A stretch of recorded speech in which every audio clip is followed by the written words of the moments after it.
Et on suppose que vous avez aussi une forte équipe éditoriale et justement, on aimerait en parler. Quelles sont les étapes de correction, de réalisation de couverture? Surtout qu'il y a une minorité de personnes qui pensent qu'il y a parfois quelques corrections qui sont à vos textes et qui ne sont pas exactes, qui ne sont pas justes.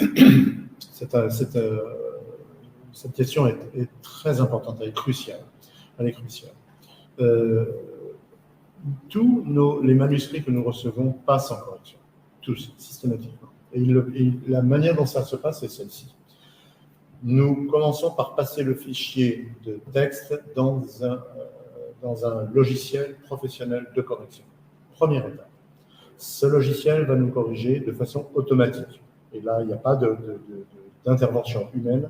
Va nous corriger de façon automatique toute la partie de ponctuation et l'orthographe de base. C'est-à-dire, mes sœurs sont venues, sœurs, s'il n'y a pas de S, le logiciel va mettre un S à sœur, c'est évident. Bien. Mais on ne va pas s'arrêter là, évidemment, parce que le logiciel, c'est gentil, l'intelligence artificielle commence à prendre beaucoup de place, on le sait tous, pas tout à fait encore dans ce type de logiciel, ça viendra, mais pour l'instant, ce n'est pas encore, et heureusement, je dirais moi, je suis attaché à l'être humain. Et donc, une fois qu'on a fait ce premier passage, un ou une correctrice, nous avons une parité parfaite dans notre maison. Lorsqu'on a fini d'embaucher un homme, il va falloir prendre embaucher une femme. C'est une simplicité redoutable, mais ça fonctionne. Donc, le correcteur ou la correctrice va reprendre le texte et va le lire et le corriger manuellement, totalement. Alors, il est vrai qu'on entend par-ci et par-là que certains textes et certains livres d'Ulysse Bleu sont mal corrigés, ou ont été mal corrigés, ou n'ont pas été corrigés du tout.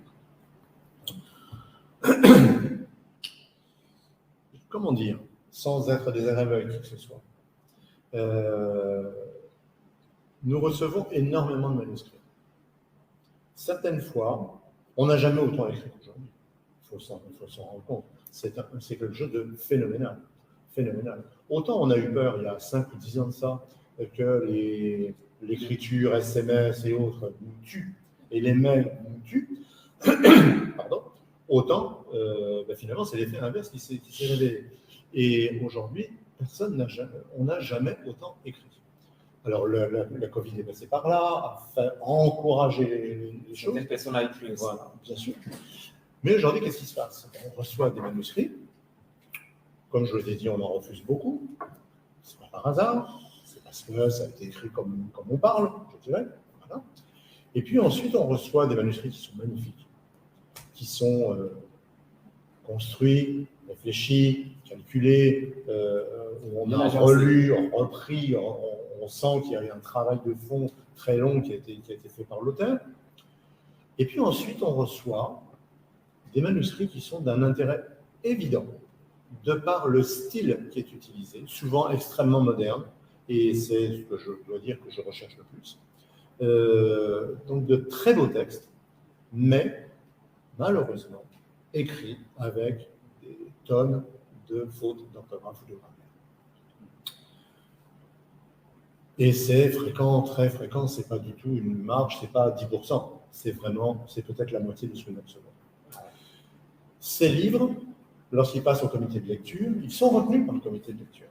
Nos lecteurs nous disent « c'est super, magnifique, qu'est-ce que c'est beau, je prends, je veux lire ça, ça m'intéresse. » Mais ils nous préviennent en nous disant « attention, il y a plein de fautes. » Nous, qu'est-ce que je fais moi lorsque j'arrive devant? Je dis « bon, oui, je vais le publier, je ne peux pas ne pas publier un texte aussi beau que celui-ci. » Mais je sais qu'il y a des fautes, beaucoup de fautes. Alors qu'est-ce qui se passe? On procède de la même manière que je vous ai dit. Premier passage dans le logiciel, deuxième passage par un correcteur. Mais lorsqu'il y a 5, 7 ou 10 fautes dans une page, il est évident que le correcteur qui est humain, et donc, parce que ce ne sont pas les machines qui lisent. Et donc perfectible, eh bien il est évident qu'il peut rester des choses qui ne vont pas. Donc forcément, on arrive à ça. Alors, c'est une des raisons pour lesquelles nous demandons à nos auteurs de participer, on demande à nos auteurs de participer à tout, du début jusqu'à la fin du processus. On en reparle.